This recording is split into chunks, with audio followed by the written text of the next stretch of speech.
Boa noite a todos. Vamos dar início à nossa aula de conformação mecânica. Olá, professor, E boa noite. Boa noite, José Vitor. Hoje vamos dar foco na seção 3.2, que é a seção para a qual vocês devem ter mandado para mim os exercícios e tudo mais, né? Então, eu vou dar mais 2 ou 3 minutos, Vitor, para nós esperarmos mais alguém chegar. Depois eu começo para valer, tá bom? Até já, então.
Bem, boa noite a todos. Vamos então dar início à nossa aula de hoje e vamos então ver lá no nosso livro, né, a, a parte da seção 3.2, né, que fala de estampagem, né, a parte de dobramento e tudo mais. Bem, vamos então ver as questões. Vocês devem ter feito as questões ah, ah, o sem medo de errar, aliás, né, que é o problema proposto no início da sessão e que está resolvido aqui. Então, eu espero que vocês tenham feito, porque ele é bastante interessante, ele mostra muitos detalhes aí do sistema de conformação, né? Em seguida, vem um avançando na prática, em que vocês têm que fazer os cálculos aqui, né? Para um caso de uma estampagem. E depois nós vamos ter, então, o faça valer a pena, que são as 3 questões que vocês deveriam ter entregue para mim hoje, né? Então vamos lá, vamos ver a primeira questão. O dobramento é um dos 3 tipos de conformação plástica obtidos pela operação da estampagem. Na categoria estampagem, o dobramento pode definir as dimensões finais de uma peça, ou ainda, em conjunto com outros tipos de estampagem, o corte e a estampagem profunda, podem produzir peças mais complexas.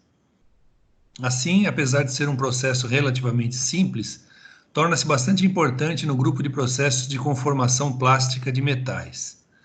Sobre o dobramento, analise as afirmações a seguir e indique se são verdadeiras ou falsas. Bom, então nós temos aqui 4 afirmações. Nós vamos ver quais delas são verdadeiras, quais são falsas, e para as falsas, vamos tentar indicar onde está o erro, né? Então vamos lá, primeira afirmação.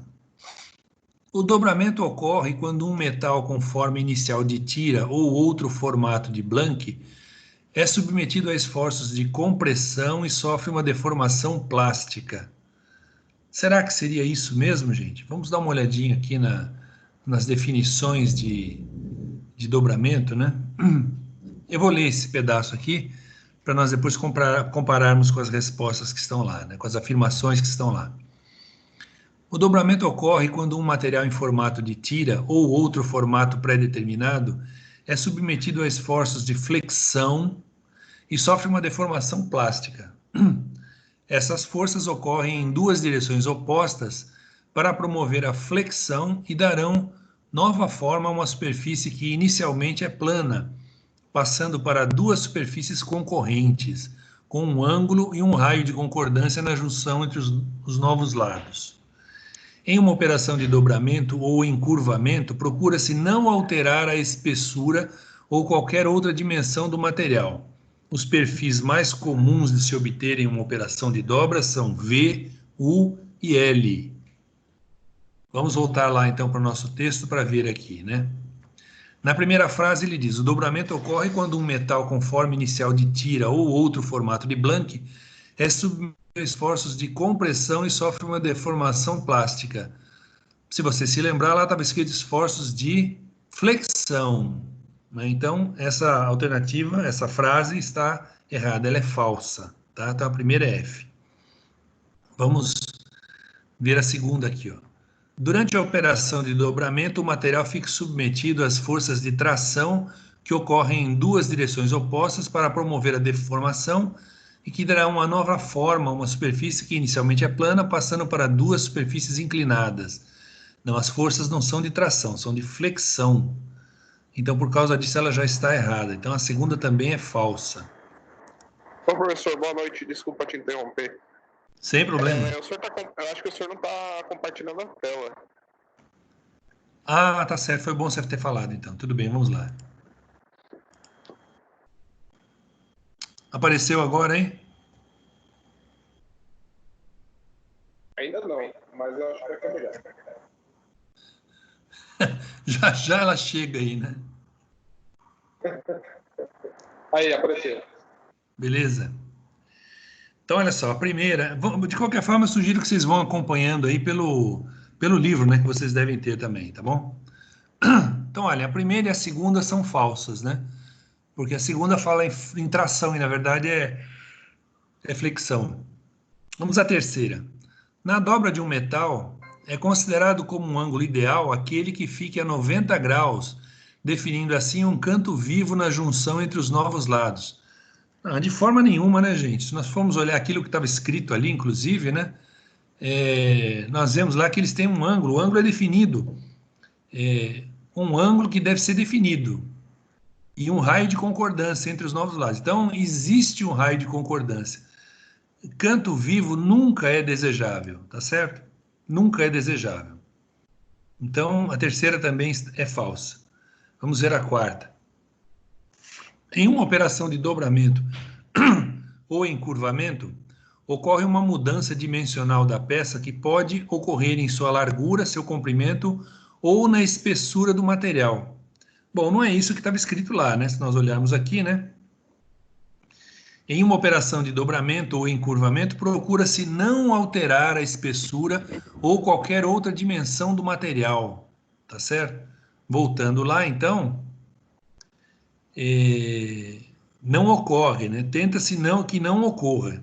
Então, a quarta também é falsa, ou seja, as 4 são falsas. Então, a nossa alternativa correta é a alternativa E, onde as 4 são falsas. Alguma pergunta, algum comentário de vocês aí? Não, né? Então, vamos seguir. Vamos para a segunda pergunta. Sobre a elasticidade do metal em uma operação de dobramento, podemos dizer que essa característica funciona como efeito mola e que é necessária para que as dimensões exatas da peça em processo de dobra sejam obtidas.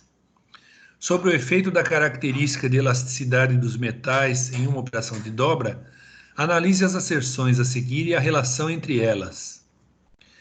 Bom, nesse tipo de questão, se você se lembrar, existem duas afirmações aqui, né, que estão chamadas de 1 e 2. Então, nós vamos ver se as duas são verdadeiras, as duas falsas, ou como é que é. Caso uma seja verdadeira e outra falsa, ou as duas falsas, então nós vamos ver qual é a alternativa correta aqui embaixo. Caso nós cheguemos à conclusão de que as duas são verdadeiras, então nós precisamos também verificar se a segunda justifica a primeira, tá bom? Então vamos ler as duas afirmações. A primeira: no projeto e na confecção de uma matriz de dobra, é necessário que sejam definidos os ângulos de dobramento mais acentuados. Isso é verdade ou não, gente? Isso é verdade, né? Se nós olharmos aqui, inclusive, ó,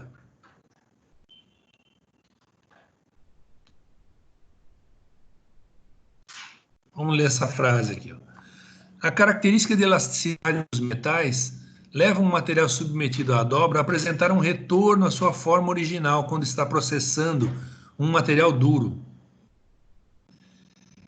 Para esses casos, é necessário tomar uma ação sobre o projeto e a confecção da matriz, deixando os ângulos de dobramento mais acentuados, assim como utilizar várias fases para manufaturar a peça, com a utilização de uma ou mais matrizes. Então, veja o que ele diz aqui, né? Voltando para a nossa questão. É necessário que sejam definidos os ângulos de dobramento mais acentuados. Isso é verdade. Inclusive, na aula passada, eu até citei isso para vocês, né? Sem ter mostrado isso aqui no texto, mas eu citei isso para vocês, que isso é uma necessidade, né? Bom, então a primeira é verdadeira. Vamos ver a segunda. A característica de elasticidade dos metais pode levar um material submetido à dobra a apresentar um retorno à sua forma original, quando está sendo produzido com a utilização de um material duro. Bom, isso também é verdade, né? Isso também é verdade. Agora, será que essa segunda justifica a primeira? Sim, né? Por que você tem que fazer os ângulos mais acentuados? Porque o material, a forma original dele tende a gerar um retorno do material, né? Então, você põe um certo ângulo, depois que você faz o processo, ele retorna um pouquinho. Então, as duas são verdadeiras e a segunda justifica a primeira, realmente, tá? Então, a nossa resposta correta aqui é a B.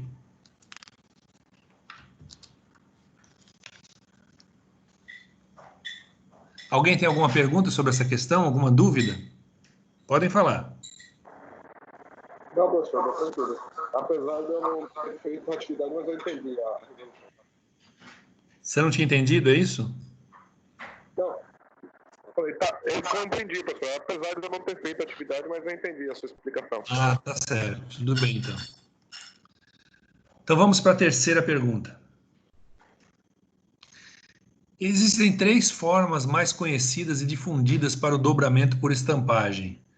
Observe o quadro a seguir. Na primeira coluna são apresentados os tipos de dobramento com suas punções. Na verdade, a palavra punção, gente, tem gente que coloca no masculino, tem gente que coloca no feminino. O mais correto dela é colocar no masculino. O autor desse livro, você vê que ele se confunde, às vezes ele usa no feminino, às vezes no masculino. Aqui mesmo, olha aqui, ó. Suas punções, e aqui ele põe do punção, tá? Então, na verdade, punção é masculino. Bom, na primeira coluna são apresentados os tipos de dobramento com seus punções e as formas de ação do punção sobre a chapa. E na segunda coluna mostra-se quando é aplicado cada um desses conceitos de dobra. Então, nós temos que associar a primeira coluna com a segunda coluna, tá bem? Bom, como é que nós podemos fazer isso? Nós podemos nos lembrar do que estava escrito lá, ou podemos até consultar ali, né? Então, se nós olharmos aqui, nesse assimile, o autor explica quais são os conceitos aqui, né? Vamos dar uma olhadinha aqui nele, né? Então, ele diz o seguinte: o primeiro tipo de dobramento é em V, que é mais aplicado quando é necessário dobrar chapas com perfil largo, tá? Esse aqui, ó. O segundo tipo de dobramento é em L ou U, utilizado para dobrar pequenas peças e que utiliza na função do punção um braço de alavanca. Então, olha só, ele faz, é quase como se fosse um corte, né? Se esse punção estivesse mais próximo aqui da matriz, na verdade ele faria um corte. Nesse caso, ele está fazendo um dobramento, né? Então, você obtém aqui uma peça em L ou em U. O terceiro tipo de dobramento é o de ação frontal, que é utilizado na maioria das vezes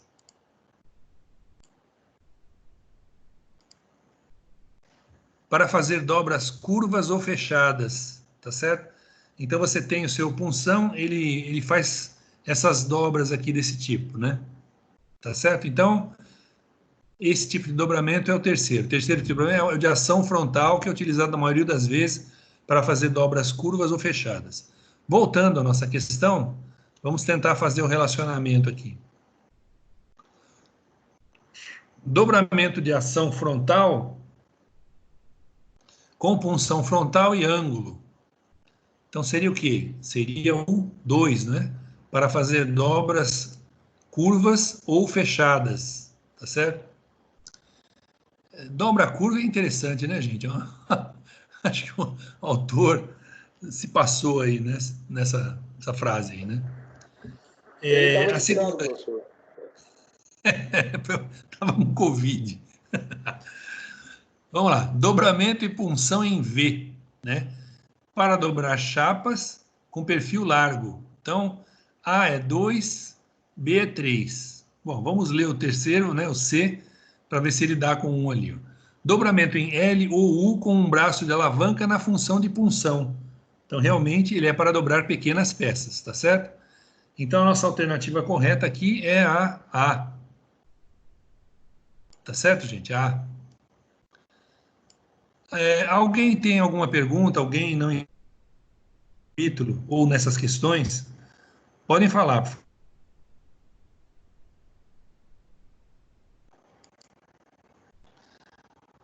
Nada, né? Muito bem. Olha só, vamos dar um passeio aqui pela seção 3.3.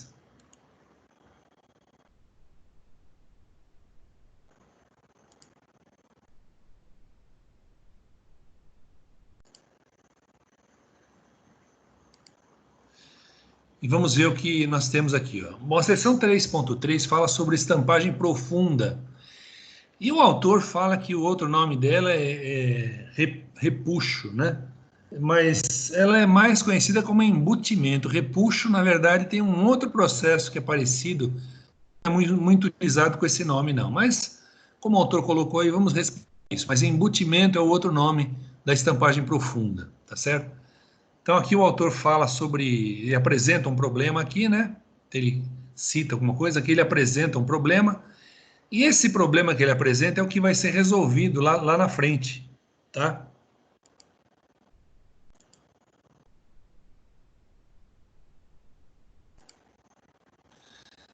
Não, então seria interessante que vocês lessem isso aqui, depois de lerem todo o capítulo, toda a sessão, vocês tentassem resolvê-lo de acordo com o que eles pedem aqui, ó.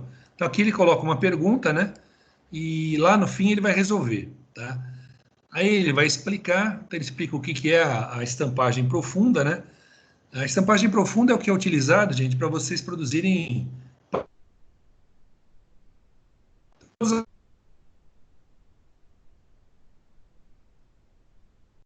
certos copos metálicos são feitos assim também, né? Vocês estão me ouvindo bem, gente? Que eu estou recebendo um aviso aqui do Team Viewer aqui que a má qualidade da rede. Tá? Seu microfone está cortando, pelo menos para mim. Tá cortando? Eu não sei se é da rede ou o que está acontecendo aqui, mas ele tá me dando essa mensagem aqui, né? É porque nesse aplicativo, pessoal, qualquer oscilação na rede, ele avisa. Por mais que não atrapalhe, entendeu? Mas de vez em quando o áudio está cortando mesmo. Não sei se é a minha internet aqui ou se é a sua.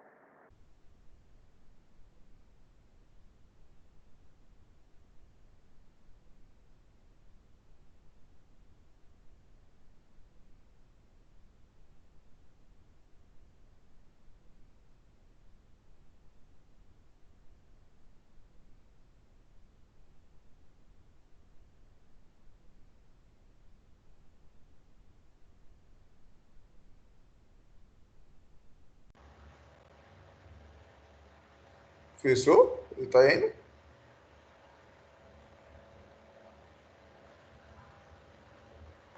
O microfone dele estava mudo. É.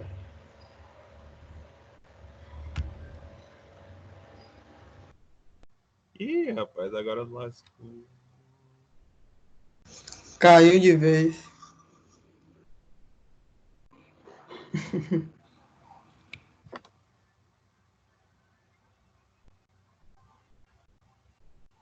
Bora ver se eu entro.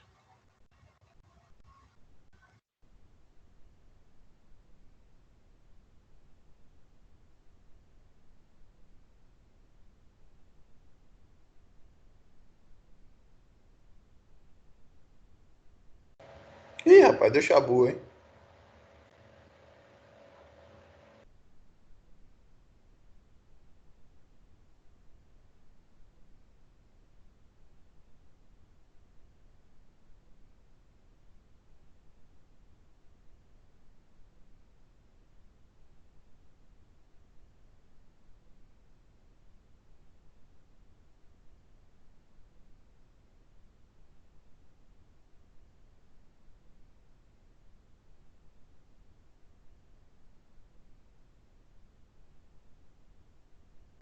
Ele tá falando no grupo aí, ó, pessoal.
Pessoal, voltei. Alguém está me ouvindo aí agora? Tô ouvindo, professor. Oh, beleza. Beleza. Sim, sim. Vamos lá. Deixa eu só abrir as coisas aqui. Tá aqui.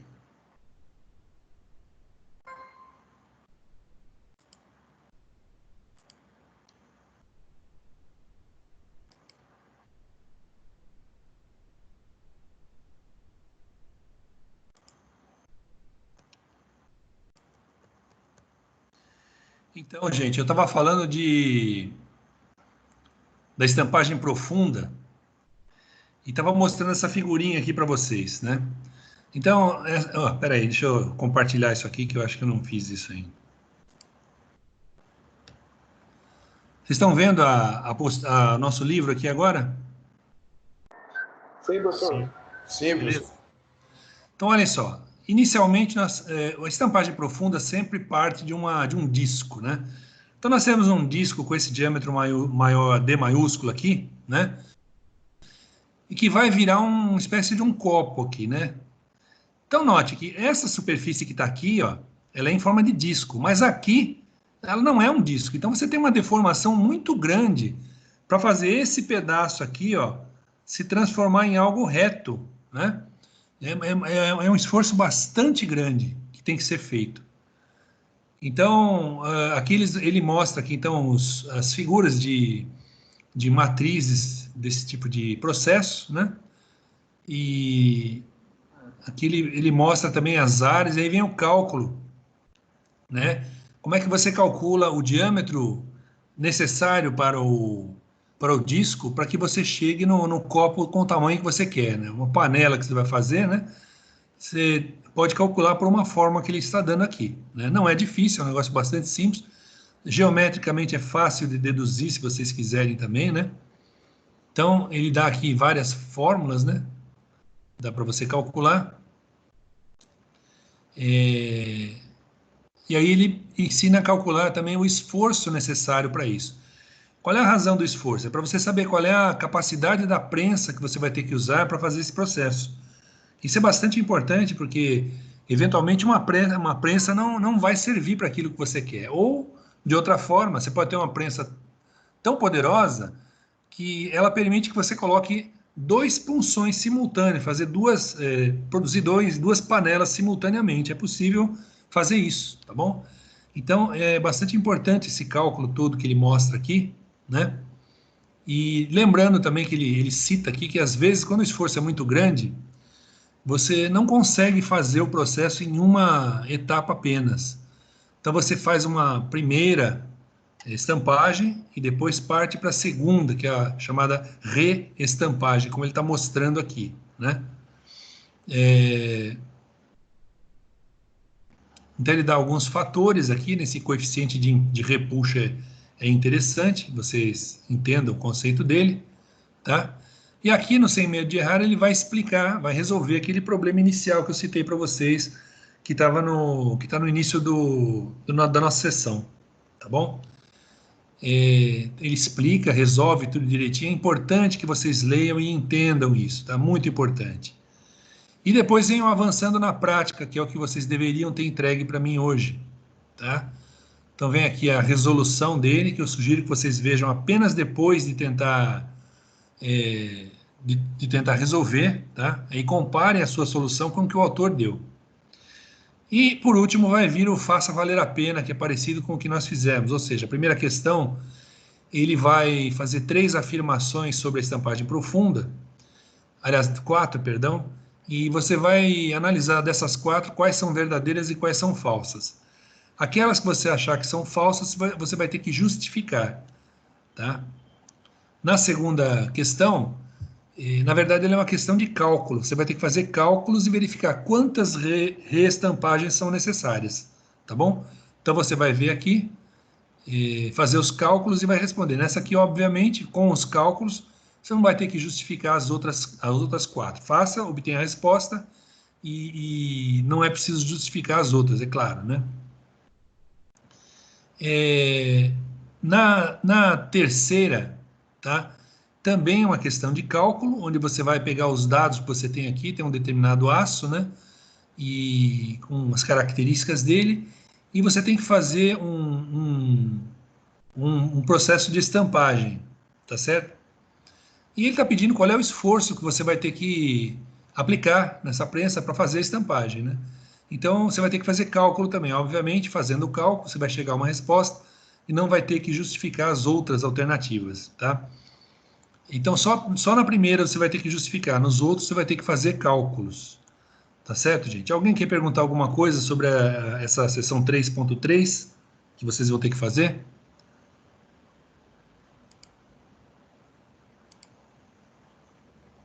Não, tá tranquilo, professor. Todos entenderam, então, né? Beleza. A gente Deixa eu vai só... estudar e durante a semana, se a gente tiver alguma dúvida, a gente fala para você. Tá. Olhem só, eu recebi um e-mail de vocês de um grupo que tinha os seguintes componentes: Elton, Felipe, José Vitor, Marcos, Oberlan e Samuel. Tá certo? Deixa eu ver uma coisa aqui.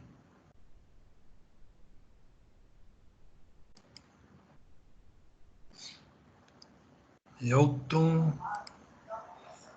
Manuel não está nesse grupo, né? Não. Então, o outro grupo que deveria haver não me mandou nada explicando o que acontece. Então, Manuel, acho que você está no outro grupo, não é isso mesmo? Não, Lúcio. Não estou incluso em nenhum grupo ainda não. Nenhum grupo. Isso. Tá. Oberlan está nesse grupo? Não, né? Oberlan também não está nesse grupo. Ah, está sim, está sim. Está sim. Já vi aqui que está. Então, de todo mundo que está aqui, só o Manuel não é desse grupo, é isso mesmo? Correto. Isso mesmo. Bom, o Manuel, você está sem grupo então, né? Isso, professor. Positivo. Comentei até com o senhor 2 vezes já. Exatamente. Então você está autorizado a fazer o trabalho. Você vai fazer o seu trabalho, tá? Você já tem as regras, né? Já recebeu as regras, então você já sabe como fazer. Toque o pau, porque estão faltando 3 semanas apenas, tá? E os outros que não estão participando aqui, que nem estão na aula, eu vou dar um prazo até amanhã para que eles me digam o que eles estão fazendo. Quem não fizer vai perder 1 ponto na nota do trabalho, tá bom? Manuel, você vai ter um pouco mais de prazo, até segunda-feira, pelo menos, para você me mandar a sua ideia, pelo menos o que você quer fazer, tá bom? Você dê uma analisada lá, veja o que é viável para você fazer, tá? E Tá correto, professor. se vocês puderem, avisem os outros, né? Que eu já pedi várias vezes aqui no grupo, já avisei, eu queria que eles mandassem isso. Eles não fizeram nada, então se não responderem até amanhã, vão perder 1 ponto na nota do trabalho. Tá bem? E quanto a vocês que me mandaram aqui, eu vi que vocês me mandaram até um relatóriozinho aqui, né? Falando que o trabalho de vocês é uma roda d'água, né? Qual é a ideia? Como é que está o andamento disso aí para vocês?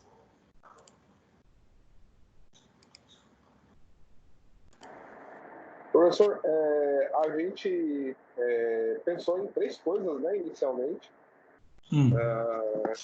A gente tinha pensado inicialmente em uma peça mais simples, né, tipo uma chave de roda. Mas Sim. Aí a gente achou assim, não, é muito simples para entregar para o professor, ele quer um pouco mais detalhado até a quantidade de páginas, né?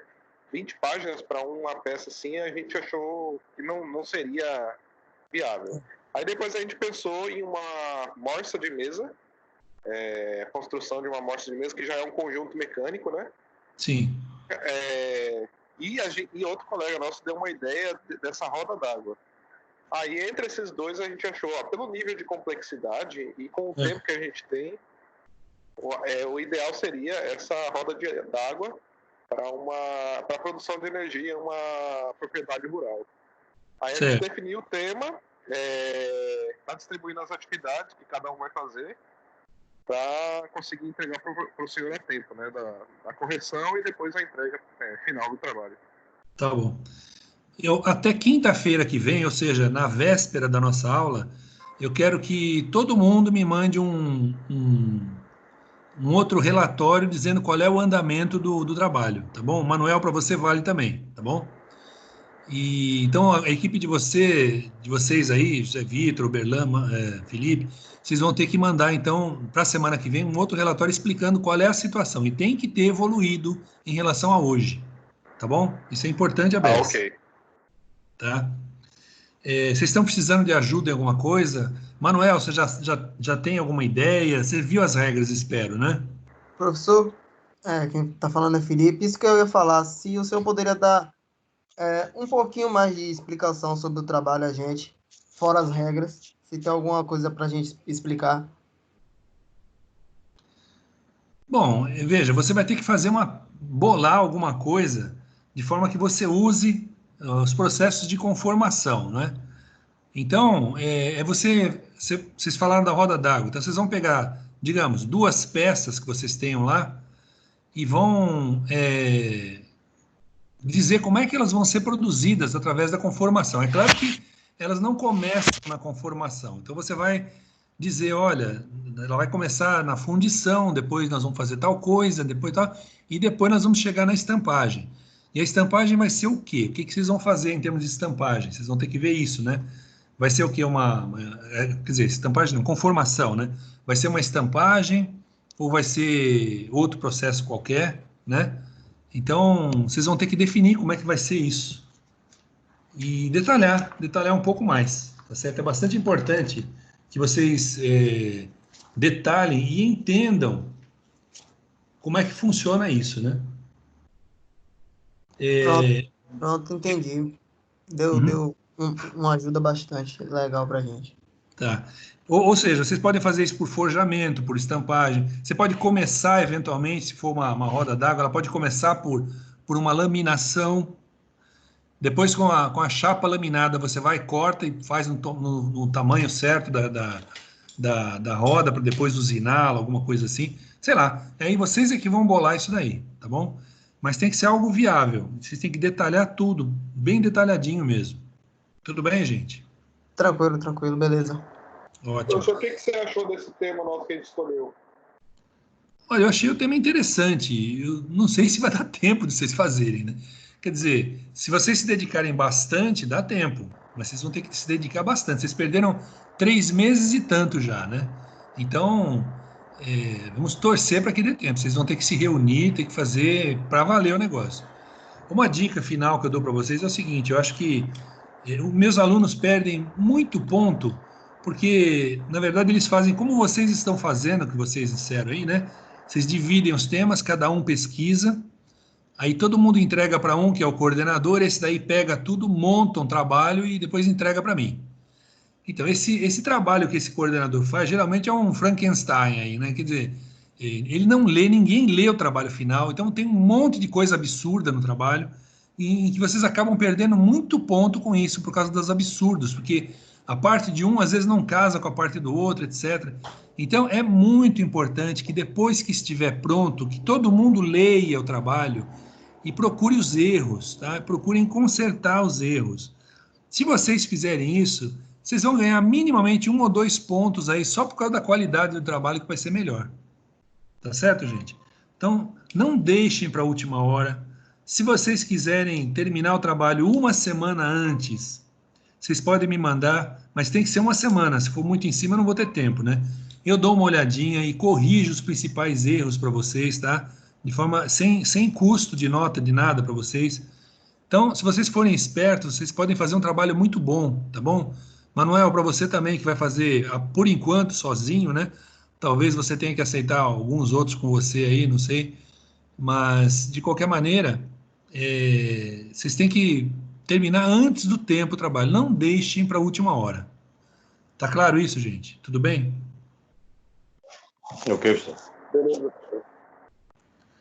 Mais alguma pergunta sobre o trabalho, sobre qualquer assunto aí de estampagem, de conformação, gente? Sim, professor. Beleza, a gente, pensando, né, no modo de fabricação das peças, a É. obtenção do material e tal, a gente, inclusive, pensou, né, como o senhor está dizendo, as aletas da roda d'água seriam laminadas, depois teria que passar por corte e tal. No trabalho, o senhor quer que a gente detalhe desde a fabricação até a montagem, correto? Sim, exatamente. Exatamente. Aí também tem que Veja ter um que orçamento. olha, nas partes do trabalho que não dizem respeito à conformação, vocês podem ir mais rapidinho, falar só de um modo geral, tá? Sem muito detalhamento. O detalhamento eu quero na parte de conformação. Se vocês vão fazer laminação, ou forjamento, ou estampagem, o que quer que vocês façam aí, eu quero saber, tá bom? Tá, ok, beleza. Porque vai ter, né? Tem que ter acabamento, né? Usinagem, soldagem, corte, essas coisas tem que ter. Mas eu entendi, Sim. a parte que o senhor quer que detalhe mesmo é a parte da conformação. Isso. Os outros processos é basicamente citar, né? Você vai citar, olha, nós vamos pegar, vamos fazer fundição, ela vai ser fundido o material nesse formato. Aí você diz qual é o formato, umas dimensões aproximadas. Aí depois disso ela vai passar, por exemplo, por uma laminação. Aí sim, laminação é conformação, então você tem que detalhar mais. Depois da laminação, aí nós vamos partir para um forjamento, vamos dizer, né? Aí você vai detalhar o forjamento. E depois do forjamento, aí você tem a parte de usinagem e tal, é só citar o que é, sem detalhar muito. Tá bem, gente? Tá ok, pessoal. Em relação a desenhos, a gente tem que fazer também desenhos em 2D, em 3D. Sim, com certeza. 3D não, desenho 2D, não precisa 3D. Se você usar o SolidWorks, ele já faz tudo em 3D também, né? Exatamente. Pois é, se precisarem de ajuda com ele, falem comigo, eu também dou aula dele, então não tem problema, eu posso ajudá-los nisso. Tá ok, pessoal. Tudo bem, gente? Então, olhem, se ninguém tem mais dúvida, eu vou fazer o seguinte, eu vou colocar no silencioso aqui e vou fazer umas coisas que eu preciso, mas eu estou à disposição. O que vocês quiserem conversar ou perguntar, podem perguntar para mim, tá bom, gente? Então, de qualquer forma, um abraço a todos, uma boa noite e até a próxima aula. Valeu, pessoal. Boa noite. Obrigado aí. Boa noite, mano.